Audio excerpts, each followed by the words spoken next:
नमस्कार दोस्तों, मैं सौरभ ठाकरे आपका स्वागत करता हूँ कहानियों की इस दुनिया में। दोस्तों, आज से मैं एक ऐसी कहानी की श्रृंखला आपके साथ साझा करने वाला हूँ जो दुनिया की सबसे बड़ी और सबसे महत्वपूर्ण कहानियों में से एक है। विश्व युद्ध एक और विश्व युद्ध दो, world war, the story of world war. तो शुरू करते हैं।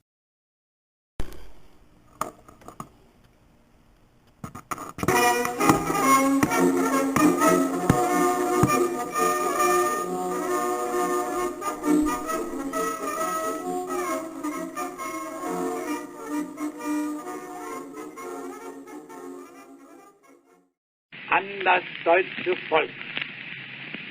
Seit der Reichsgründung ist es durch 43 Jahre mein und meiner Vorfahren heißes Vergnügen gewesen. ये वो आवाज़ है जिससे विश्व युद्ध एक की शुरुआत हुई। ये आवाज़ है German emperor Kaiser Wilhelm two की। दोस्तों, वर्ल्ड वॉर वन, विश्व युद्ध एक, सन 1914 में शुरू हुआ और 1918 तक चला। The great war. हाँ दोस्तों, वर्ल्ड वॉर ये टर्म बहुत बाद में आया। इससे पहले द ग्रेट वॉर के नाम से जाना जाता था, जिसमें 90 लाख सैनिक मारे गए और 1 करोड़ 30 लाख आम लोग मरे। लगभग 2 से 3 करोड़ लोग इसमें मारे गए। लेकिन दोस्तों, ये सिर्फ लिखित आंकड़ा है, इससे ज़्यादा ही मरे। कहानियों के सफ़र में सीज़न 4 में मैं आपके सामने विश्व युद्ध, द ग्रेट वॉर की कहानी लेके आया हूँ।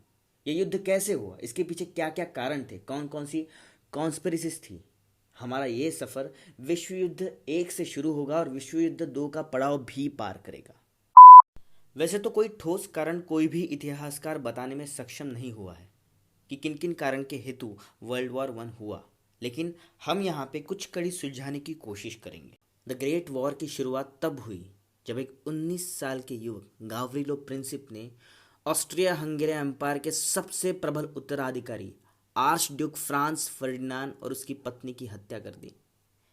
इस एक घटना ने पूरी दुनिया को हिला दिया और इस एक वाक़ये ने विश्व युद्ध की नींव रखी। 19 साल के लड़के के इस कारनामे की वजह से विश्व युद्ध की शुरुआत हुई।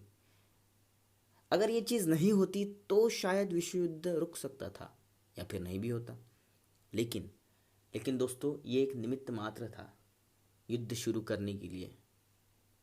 इसके पीछे दुनिया के सभी देशों में बहुत सारे ऐसे कारण थे जिसने पूरी दुनिया को विश्व युद्ध में धकेला।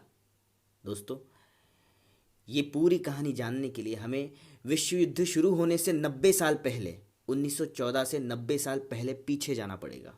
1820 से 1840 औद्योगिक क्रांति, इंडस्ट्रियल रिवॉल्यूशन अपनी चरम सीमा पे था। लोग बहुत खुश थे, इसका लुत्फ उठा रहे थे, बहुत सारी रिसर्च हो रहे थे।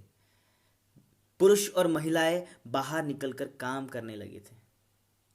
ये यूरोप के सबसे शांत और सबसे खुशी वाले पल में से एक था, खुशी वाले समय में से एक था। पूरे यूरोप में कॉलोनियल सत्ता का वर्चस्व था, जिसमें इंग्लैंड, फ्रांस, जर्मन, पोर्चुगीज सबसे आगे थे। इस इंडस्ट्रियलाइजेशन की होड़ में यूरोपियन कॉलोनियल देश एशियाई, अमेरिकन, अफ्रीकन देशों में अपनी कॉलोनीज बनाने में सक्सेसफुल हो गए, अपना राज्य स्थापन करने में सक्सेसफुल हो गए। भारत में अंग्रेज़ों का शासन तब चलता था।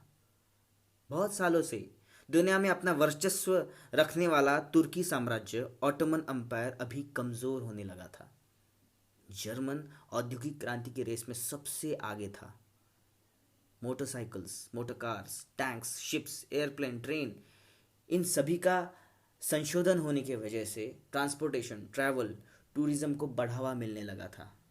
मशीन गन्स, हैवी आर्टिलरीज की खोज से के वजह से ये बिलीव डेवलप हो गया था कि एक आदमी बिना दुश्मन के पास जाए सुरक्षित अंतर से एक से ज़्यादा विरोधियों का खात्मा कर सकता है।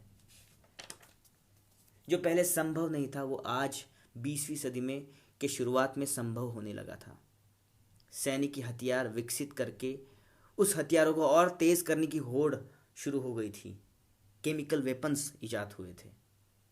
और दोस्तों, सबसे महत्वपूर्ण चीज़, जब हथियार बनाने वाली कंपनी हथियार इजाद करती है तो इन कंपनियों को हथियार ज़्यादा से ज़्यादा बेचना ज़रूरी हो जाता है। इनको अपना मुनाफा कमाना बहुत ज़रूरी हो जाता है और उन्हें मुनाफा सिर्फ एक ही चीज़ से मिलता है, वो है युद्ध। ग्लोबलाइजेशन की शुरुआत हो चुकी थी। अलग अलग सोच विचारों के बारे में बात होने लगी थी, जिसमें एग्जिस्टेंशियलिज्म, अस्तित्ववाद, नेशनलिज्म, राष्ट्रवाद, कम्युनिज्म जैसे विचार अपने उफान पे थे। अब बहुत से लोग शिक्षित हो रहे थे दोस्तों।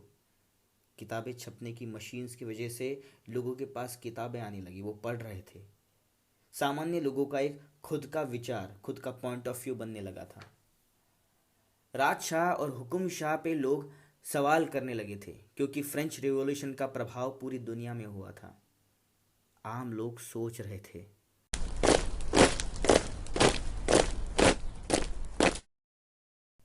इसी में 1870 में फ्रांस और जर्मनी का युद्ध हुआ, जिसमें जर्मनी की जीत हुई। 1911 में इटली और टर्की का युद्ध हुआ। 1912 में दक्षिण यूरोप का जो बाल्कन एरिया है, उसमें बाल्कन लीग के देश आते हैं। बाल्कन लीग के देश में बल्गेरिया, सर्बिया, ग्रीस और मोंटेनेग्रो का युद्ध ऑटोमन एम्पायर के साथ हुआ। इन सभी के वजह से ऑटोमन एम्पायर और ऑस्ट्रिया हंगेरी एम्पायर ये मित्र देश बने। बाल्कन लीग और रशिया मित्र देश बने। इंग्लैंड, रशिया, फ्रांस और बाल्कन लीग ये एक साइड में थे, और उसके विपरीत Ottoman Empire, Austria Hungary Empire, Germany, इन लोगों ने अलग लॉबी बनाई।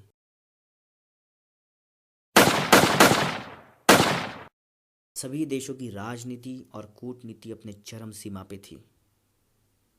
इन सभी में 28 जून 1914 की सुबह रविवार को 10:45 के वक्त आर्चडुक फ्रांज फर्डिनांड और उनकी वाइफ, इनकी सैराजेवो में एक 19 साल के लड़के ने गोली मारकर हत्या कर दी और विश्व युद्ध एक की शुरुआत हुई।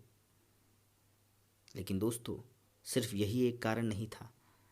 इसके पीछे बहुत बड़ी सीक्रेट सोसाइटी वर्क कर रही थी।